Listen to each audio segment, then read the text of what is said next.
Can you imagine a world where we're all represented by a font? Wonder which one I would be. Too straight. No, not in that way, just straight, as in unexciting. Too, Deadpool. Broadway! Now that's the one, now that's the one!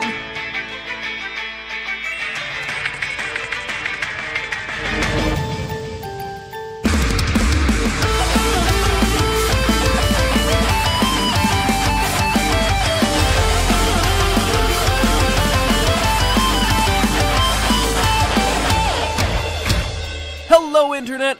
Welcome to Game Theory, where, instead of putting a joke here, I want to ask you a question. If your personality were represented by a font, what font would you be? Take a moment and put your font in the comments. I'm really curious to see what everyone has to say. Maybe find a couple new cool fonts to use. Getting bored with old Calibri 11. And with that out of the way, it's time to talk Undertale. Now, I don't think I've ever gotten this many requests to cover a game. Well, except for FNAF. And I suppose FNAF 2. Oh, and then there was FNAF 3. Wait a minute, should I be worried about something here? Anyway, across the board on YouTube, Reddit, and Twitter, you all have wanted Undertale. And honestly, I'm glad you brought it to my attention. True loyal theorists will know that Earthbound is my favorite game of all time. So a self-aware RPG in a similar style? Oh man, it's like a gift from the indie gaming heavens. Undertale is a game where every character, from Goat Mom to Grind Fodder, has a sympathetic design and unique personality, motivations, goals, fears. Whether you're saving or slaughtering them, the game makes you feel something every time you enter an encounter. But to me, one character stood out amongst all the rest. Sans, a skeleton named after the font Comic Sans, hence all the font references at the beginning of the episode. If you haven't played Undertale, I'm sure that was a really weird opening. Anyway, Sans is...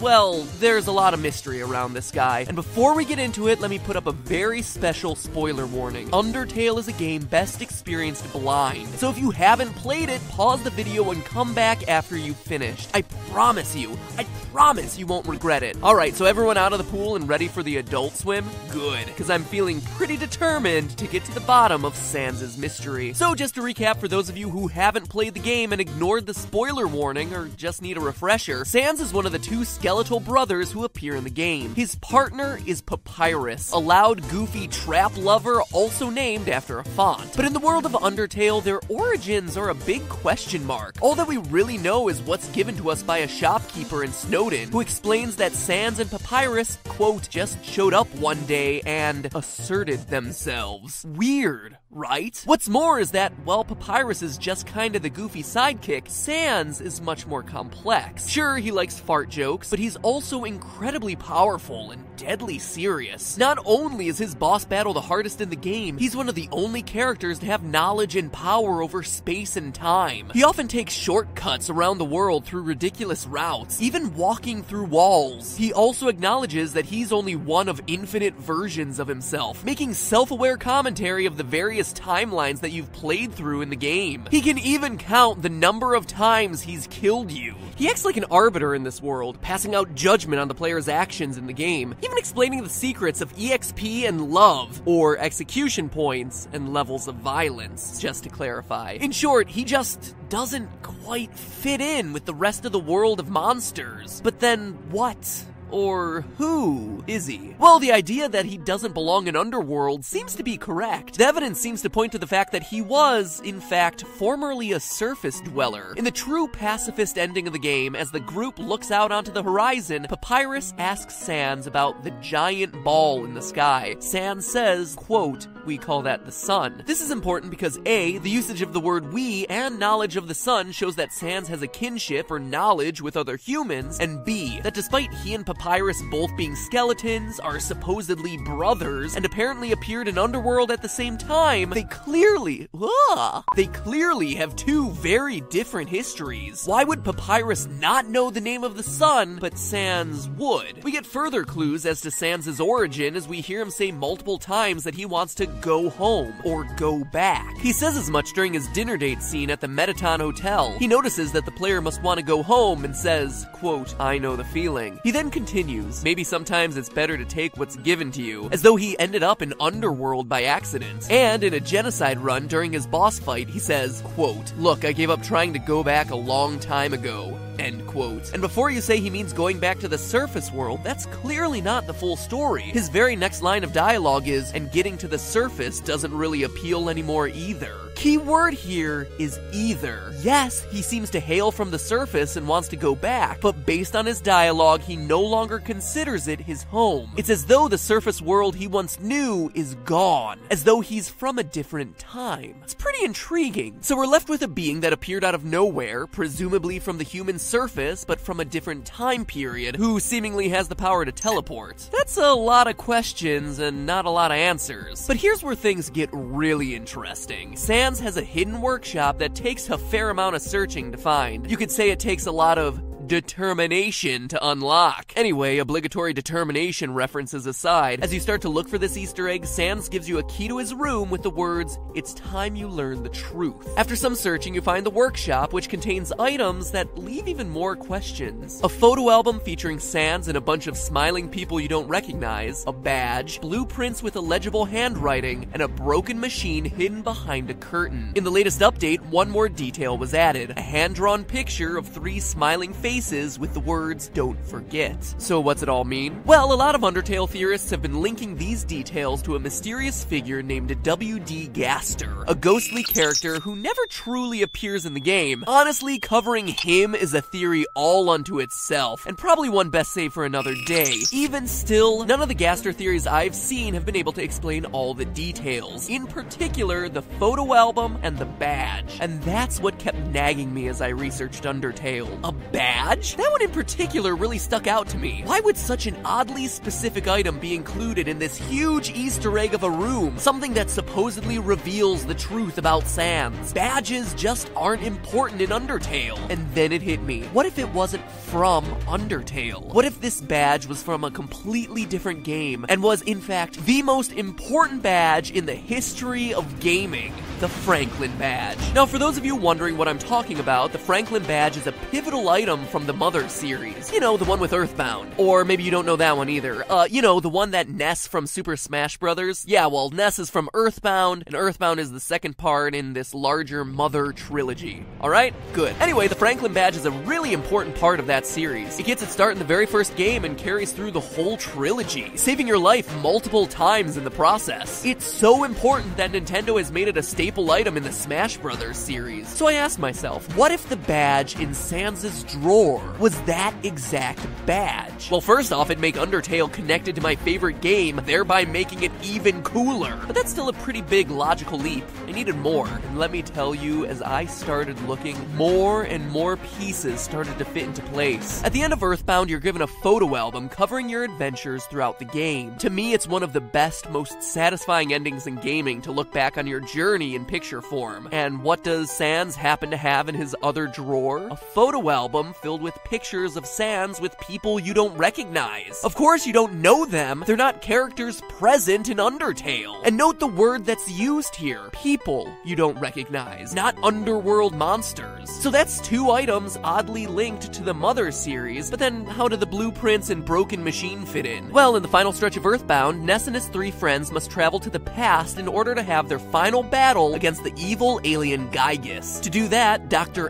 Donuts, remember him by the way, he's gonna be important later, with the help of the science geniuses Apple Kid and Mr. Saturn, create what's known as the Phase Distorter, a machine that allows people to travel through time and space. Except, it comes with a cost. It can't transport organic material. As a result, the young heroes must put their souls into robotic bodies to use the machine and thus save the world. I played this game back in 1997, and I'm not ashamed to admit that when I first saw this scene, I cried. It's devastating. Dr. Donuts says goodbye to his son. These characters that you've grown to love and care about are suddenly promising to sacrifice their lives. For all they know, there's no possibility of them being able to come back home. It's this incredibly dark departure in the final moments of what was otherwise a fun, quirky, and colorful RPG. So what's all this have to do with Undertale? A lot, actually, but the first thing you need to know is that Mr. Saturns are known for their, let's say, unique linguistic style. That would explain the illegible handwriting on the blueprints. And the machine? I think a broken phase distorter is behind that curtain. Now that may seem like a stretch, but it actually explains a lot. If Sans wound up in Underworld via a phase distorter, it could provide a reason for why he's a skeleton. He used the machine as organic matter and suffered the consequences. Not killing him, but turning at least part of him into a pile of bones. It would also explain why Sans has given up hope for going home. Remember, the distorter is a time machine. By being in Underworld, he's not only in a different place, but based on how he talks, he's also in a different time, with no hope of traveling back to the time he came from. But the crossovers between Earthbound and Undertale continue. When you speak to the Apple Kid at the end of Earthbound, he's blown away by the astronomical odds of Ness overcoming Gygus, saying that he's going to continue studying the trait called courage in order to harness its power. Seems awfully similar to the same experiments happening in Undertale around the trait of determination, no? Especially since so much speculation has circulated that Sans is a key player in those experiments. But I'm sure you also want physical evidence, right? Well, don't worry, because I have plenty. During one of the endings of Undertale, we see Undyne and Alphys hanging out on the beach on the surface world, a beach that shares a lot of similarities to the tropical resort location named Summers that you play through in Earthbound. In fact, the geographic layout of the surface bears some striking similarities to the world of Mother. When Undertale's crew of monsters are finally able to reach the surface and look out over the earth, they're met with a beautiful sunset falling across a landscape of a tall mountain, a large city, and a sandy area adjacent to water. Notice the sun's reflection to indicate water and a lack of trees in this middle section here, hence the sand. Well, in Earthbound, you have the big city of Fourside, complete with skyscrapers, which you reach via a desert that just so happens to be adjacent to some water, and to the east, the mountain in Onets, where a meteorite lands on Earth. I always called it Onnet, but if that's not clear enough for you, Mother 1, Earthbound 0, Earthbound Beginnings, whatever you want to call it, it's had a lot of names, had a map laying out the same geographic landscape, a tall mountain to the east of a large city separated by a desert with all of it up against a coast. I don't know about you, but to me it seems like there's a definite connection between the world of Eagleland, again, unclear how it's pronounced, between the world of Eagleland and the surface world of Undertale. But the strongest physical connection, the one that definitely unites these two franchises, comes from none other than Papyrus himself. He wears a custom-made costume known as his battle body, but if you look really closely at the design of the armor, you'll notice some markings on the chest. Is it just a throwaway detail?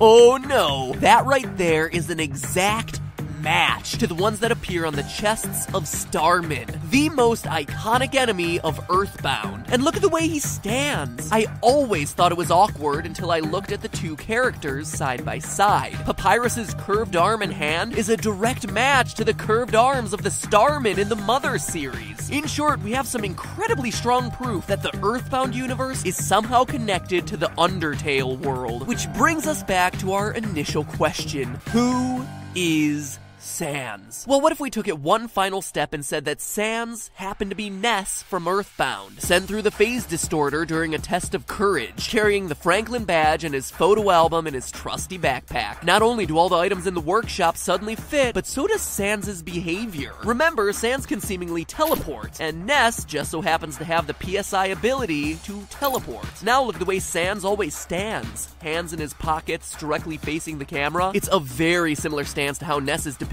standing in most marketing for the game. It even explains why Sans bleeds when you finally hit him. He is, or at least was, a human. Oh, and finally, Sans is only one letter removed from being an anagram for Ness. That's just a fun one. I thought it was worth mentioning. But if there was any doubt, we have to look no further than the creator's previous work. Toby Fox, the man behind Undertale, had previously worked on a Halloween hack for Earthbound. But this just wasn't a simple reskin. The Halloween hack tells the tale of Dr. Andonuts after the events of Earthbound. Remember, I pointed him out? He's the one who made the phase distorter. In Toby Fox's version of the story, we see that after Gygus' defeat, the souls of the kids never return home. Instead, by going to the past to defeat Gygus, they create a new timeline that they're stuck in. As a result, Jeff never reunites with his father, Dr. Andonuts. And Dr. Andonuts goes crazy with guilt because he's the one responsible for creating the time machine and extracting the souls of his son and his son's friends to send them back to what he assumes was their death. In his mind, claimed he killed 4 kids, and in Toby Fox's game, he's lost his mind trying to deal with that guilt. I'm telling you, this hack is dark. But that said, you see a lot of Undertale in this game. The appearance of amalgamates, the first use of the awesome song Megalovania, the prototypes for Flowey, and the theme of having the choice to be non-violent in an RPG, sparing your enemies. But then why's all this matter to the theory? Well, remember, in Toby Fox's version of the story, the kids don't come back. They're stuck in the past with no hopes of getting home, just like Sans. And in the hack, one character is oddly missing, with no explanation as to why. Ness. Presumably in this timeline, his soul is in a different place than his 3 friends. Which brings us back to Undertale. 3 faces with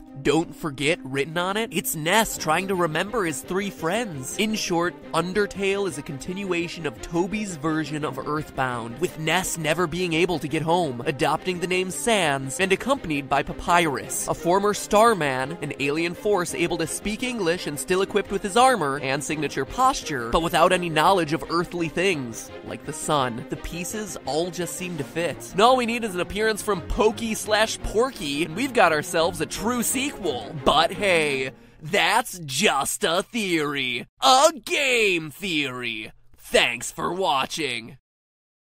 Now go forth with that knowledge and try to tell me who Gaster is. Don't worry, I'll be looking too. I have a few more Undertale theories in the works, as well as a deadlock, and then there's Goomba with another culture shock on the game, so if you're into the franchise, make sure you subscribe to get notified of those videos as they come out over the next few weeks. And hey, if you're interested in learning more about the Earthbound Halloween hack and its role as a precursor to Undertale, we're currently playing through it live. Our next session is Wednesday at 4:00 p.m. Pacific time, right here on this channel. So check it out. It's super creepy, but also super fascinating to see the inner workings of Toby Fox's mind. And if you want to catch up with what you've missed, boom, here's a link. I think that this clip really sums it up best. Hell yes, Mexicans! Or if you want to learn more about my favorite game, Earthbound, click right here. It's an old theory I did about the true meaning of the game, with an emphasis on old. So go back and laugh at how bad my editing and voiceover was. It's pretty funny to look back. But honestly, the message about the beauty of Earthbound is just as relevant as ever. Hopefully, by you guys watching this episode and maybe clicking over to watch that episode, I can share with you my all-time favorite game, and quite honestly, one of the best games ever created. But now, if you'll excuse me, I've got to go track some human migratory patterns across Southeastern Asia. So I'll see you guys next week.